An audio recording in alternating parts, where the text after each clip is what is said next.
Você já percebeu que os servidores públicos, apesar de ganharem mais do que a média da população, terem algumas benesses a mais aí, terem até estabilidade no emprego, apesar de tudo isso, eles têm uma abundância de problemas financeiros, né? Nomes sujos, são endividados, enfim, tem um problema grave de endividamento entre os servidores públicos.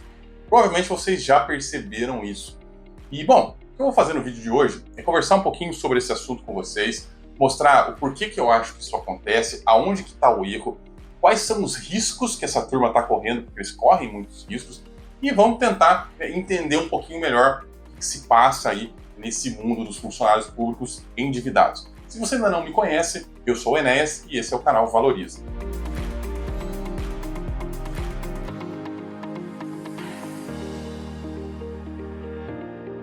Queria começar falando que eu não tenho nada contra servidores públicos. Aliás, eu não tenho nada contra classe nenhuma, né?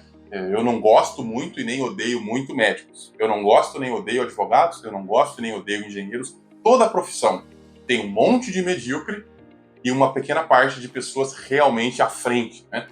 Isso acontece com médicos, com advogados, com pedreiros, com prestadores de serviço e acontece também com funcionários públicos.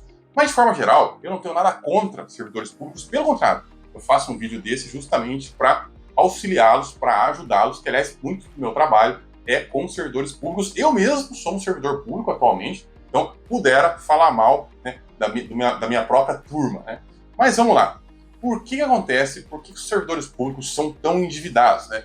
Bom, eu queria começar esse bate-papo falando sobre a facilidade de acesso ao crédito. Você ter crédito como servidor público é ridículo de fácil. O dinheiro fica lá disponível para você no banco. Você tem lá, e aliás, como os bancos sabem disso, né? A política dos bancos para com os servidores públicos é extremamente predatória. Eles oferecem empréstimo atrás de limite. Se você não está usando todo o seu limite de crédito, eles ficam te ligando e te oferecendo. Então, os bancos têm uma política extremamente predatória em cima dos funcionários públicos e isso criou uma cultura de empréstimo no serviço público. É muito normal quando você conversa com o seu colega, você falar que você, né, tem um carro financiado, uma casa financiada, e você tem um consignado, né? Os funcionários públicos, eles não têm vergonha de falar que eles emprestam dinheiro para comprar carro, né, para fazer gastos do mês. Eles fazem isso mesmo e eles não acham. E eu falo isso assim, com todo o carinho que eu tenho pelos servidores públicos, eles não acham isso feio, eles acham isso normal. Só que isso não é normal, a gente sabe que não é normal. Mas formou-se uma cultura na qual o endividamento é a regra.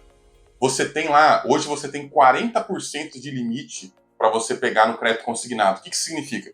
Que 40% do seu salário pode ser descontado em folha para pagar empréstimo consignado que você tomou. Quando o seu gerente vê que você não está usando aquilo lá, ele te liga imediatamente e fala assim, viu, você pode pegar trocentos mil reais, você só precisa pagar tanto por mês. E as taxas de juros são realmente baixas, lógico, né? Os caras têm estabilidade, as taxas de juros acabam sendo muito baixas mesmo. Mas, óbvio, né? O que acontece é que, por exemplo, no setor público, você tem 10 vezes mais consignado do que na iniciativa privada. 10 vezes. Então, em média, um servidor público deve 10 vezes mais para o banco do que um servidor, um funcionário da iniciativa privada, pelo menos no que se refere a consignado. Mas no resto também é assim.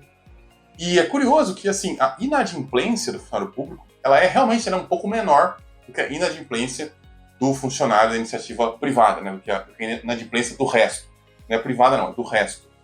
Mas mesmo assim, ela é alta para uma classe que tem estabilidade, que sabe exatamente quanto vai ganhar todos os meses e não pode ser mandado embora. É um absurdo que exista inadimplência nessa classe. Mas como eu falei antes, há uma cultura do empréstimo, eles acham normal. É muito comum você escutar conversas do tipo, eu ainda tenho 10% de limite no consignado. Pô, você tá bem, eu já gastei os meus 40%. Então, assim, esse tipo de conversa é normal, eles não acham isso um sinônimo de problema, tal. Porque eu percebo assim, nós brasileiros temos uma grande dificuldade de falar sobre problemas financeiros. Eu não consigo pegar e falar assim, tá complicada a situação, tô devendo no banco. A gente não faz isso, a gente é discreto, né? A gente fala quando a gente ganha. Mas quando a gente, né, tá devendo tal, a gente é bem discreto. O servidor público não tem essa vergonha. Ele acha absolutamente normal que a casa dele, o carro dele, a família dele seja todos do banco. Né? E que ele tá lá pagando mensalmente, que muitas vezes mais da metade do salário do cara vai para pagar empréstimo. Não é difícil imaginar isso. Se você pensar que 40% vai para o consignado, depois o cara tem casa financiada, carro financiado, acabou. Sobra uma pequena parte do trabalho para o cara viver. E isso acontece, em parte, por causa de um segundo problema que eu vou falar. Eles têm uma falsa sensação de segurança. Servidor público, e eu me incluo nisso, tá? A gente, às vezes, é um pouco inocente, um pouco ingênuo. A gente confia muito nas instituições, a gente confia em pedaços de papel. E um exemplo que eu gosto de dar é a questão da Previdência. Muitas vezes o servidor público ele fala assim, não, mas tá escrito aqui na lei que o Estado tem que me dar dignidade, não sei o que lá, e tem que me dar salário para eu viver a aposentadoria. Eu estou garantido pela integralidade quando eu aposentar, essa é boa. Gente, pedaço de papel. Qualquer pessoa que viveu nesse país, viveu na época lá da hiperinflação, viveu na época do Collor, né, vai acreditar em pedaço de papel. E ainda é um pedaço de papel que depende de político. Né? Pensa bem, o destino do funcionário público está sempre na mão de político. Por quê? O salário atual dele está na mão de político. Aí a pessoa fala assim, não, mas não pode reduzir salário. Gente, por favor, né? Não precisa reduzir. A gente vive num país que tem inflação. É só ficar 5 anos sem reajustar o seu salário e o seu salário caiu pela metade. Bom, resolvido o problema sem infringir nenhum dispositivo legal. Você conseguiu reduzir o seu salário. A gente tem exemplos recentes disso, né? Minas Gerais, Rio Grande do Sul, né? Até o Mato Grosso já teve época que acabou caloteando aí o 13º, né? Mas né, você tem estados aí que pagam parcelado. Então, assim, existem riscos, mas o funcionário público ele não está acostumado a pensar nos riscos, porque ele tem o vírus do garantido. Ele acha que o que está escrito no papel é garantido. Isso não é verdade. O Estado tem milhões de maneiras de não pagar, gente. Ele pode, uma delas, como eu falei para vocês, é só ele não dar reajuste e ficar vários anos aí deixando a inflação comer, pronto. Daqui a pouco você ganha salário mínimo sem o Estado ter infringido nenhuma lei. Tem um meme muito engraçado que eu gosto de mostrar, vou até ver se eu acho ele para colocar aqui para vocês, mas um cara fala assim pro outro, poxa, o dinheiro da aposentadoria não entrou, estou com fome. Aí o outro fala assim, não, mas você contribuiu, você tem direito, tá na lei. Aí o outro, né, fala assim, não, então passou a fome, né, agora eu tenho direito. E às vezes eu vejo essa realidade. Claro que eu não estou dizendo que lei não serve, que lei não presta, a questão que eu estou dizendo aqui nós temos que administrar os nossos riscos. E muitas vezes o servidor público não reconhece os riscos.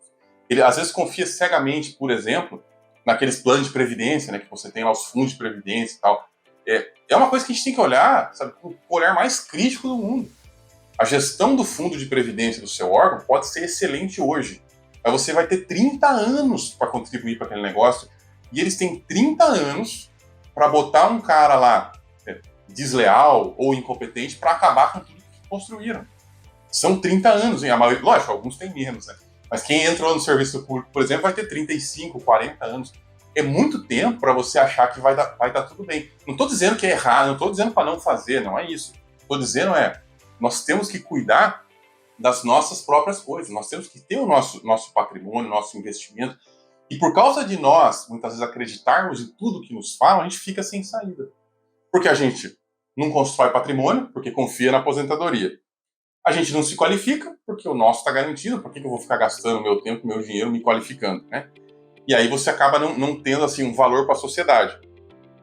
A maioria de nós não busca uma segunda fonte de renda, simplesmente vive ali com o que... Alguns de nós não podem, né? Claro, tem cargos que isso não é permitido, mas enfim, isso acaba sendo uma regra.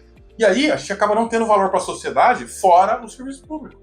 Se um dia o serviço público ficar uma porcaria, como já foi, se você voltar algumas décadas aí para trás, o serviço público era uma coisa que ninguém queria fazer. Né? Muitos deles, lógico, sempre teve os cargos aí de mais prestígio e tal. Não, né? Enfim, não estou falando especificamente desse. Já teve época que o serviço público era uma coisa que o pessoal não queria, não gostava. Né? Não tinha uma remuneração boa. Hoje, o quadro é diferente. Agora, e se ficar ruim? Se ficar ruim, aí você fica sem saída. Né? Você não tem para onde correr. Então, o que eu sempre incentivo é o seguinte, continue se qualificando. A gente não sabe se o serviço público vai ser bom para sempre. E temos que sair também do estado de negação. Muitas vezes, a gente fica assim, não, mas peraí, isso aí nunca aconteceu. Eu nunca vi. Às vezes eu falo assim, não, mas e se o salário congelar? Eu nunca vi acontecer isso.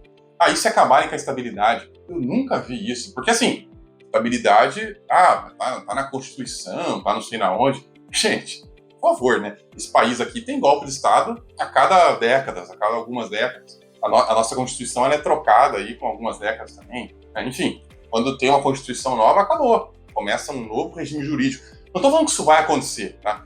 Mas tem uma máxima do combate aéreo que diz o seguinte: o inimigo que te abate não é o que você viu, é o que você não viu. Quando você está voando por território inimigo, se você vê lá a bateria antiaérea, detectou ela antes de passar por cima dela, você sai, você desvia, pronto, você não morre. A bateria antiaérea que vai te matar é aquela que você não viu. Então, a gente sempre tem que estar tomando cuidado, porque os riscos sempre existem. Sempre na nossa sociedade, o valor do seu trabalho corresponde mais ou menos ao valor que você traz para aqueles que estão ao seu redor, para a nossa sociedade. Então, eu queria concluir esse vídeo é dizer o seguinte: ser funcionário público não é sinônimo de ser garantido. Os funcionários públicos têm de se cuidar. Primeiro, aumentando o seu valor profissional, e isso vale para funcionário da iniciativa privada também. Você sempre tem que aumentar o seu valor profissional para você ser alguém lembrado. Sabe, não é difícil, não é tão difícil assim você produzir um pouquinho mais do que os seus colegas. Não é tão difícil, você não está num mercado tão competitivo assim, a ponto de que não dá para você estar lá entre os 10%, 20% melhores. Não é tão competitivo. Vocês sabem, infelizmente é verdade. Mas isso é iniciativa privada também. Tá? Tô falando, isso aí vale para os dois. Então, sempre tem que investir em si mesmo, sempre tem que buscar ser melhor, mesmo que o seu salário esteja, entre aspas, garantido. E em segundo, a gente tem que reduzir os nossos riscos. Talvez tendo mais de uma fonte de renda, talvez construindo um patrimônio diversificado. Isso também é importante para o servidor público, porque o servidor público está longe de ser um cara garantido, principalmente na aposentadoria. Depois que o Estado já usou a sua mão de obra, ele não precisa mais de você. Servidor aposentado não é uma necessidade do Estado. O Estado não precisa dos aposentados. Eles estão ali dando só custo. Lógico, estou falando assim, né, do ponto de vista bem cínico. É isso que acontece. Só está dando custo, não está gerando nenhum valor. O valor já foi gerado. Né? Por que você acha que o Estado vai continuar cuidando tão bem de você? Né? Pode ser que cuide. Eu espero que cuide mesmo, tá? Eu torço para que tudo aconteça muito bem, que nós não tenhamos problemas. Mas pode ser que não cuide. A gente tem que pensar nesses riscos e nos proteger. Seja nos qualificando, procurando outras fontes de renda, ou construindo um patrimônio diversificado, que é o assunto aqui desse canal. Então, se você é servidor público e caiu de paraquedas aqui, aproveita para se inscrever no canal, que é sobre isso que eu falo aqui. E eu queria deixar para vocês uma pergunta, que é: qual que você considera o maior risco dos funcionários públicos? Qual é que é o grande risco que os funcionários públicos correm? O que pode realmente atrapalhar a vida deles, ou o que eles não percebem, o que nós não percebemos, né? E como se proteger? Eu queria que você deixasse aqui no comentário para a gente poder continuar conversando sobre o assunto. Eu volto semana que vem. Até lá!